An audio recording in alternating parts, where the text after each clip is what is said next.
వంద కోట్ల చందమామలొకటై వెలుగుతుండగా ఈ సుందరాంగి చూపు సోకి కాదా బ్రతుకు పండగ. హే హే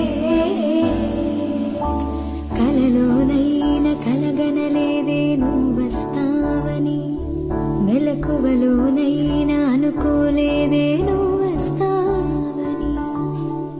ఆ దేవుడు కరుణించి ఈ దేవత కనిపించి ఆనందం కలిగించి ఈ బంధం కదిలొచ్చి ప్రేమ పైన నమ్మకాన్ని నాలో పెంచుతున్నది.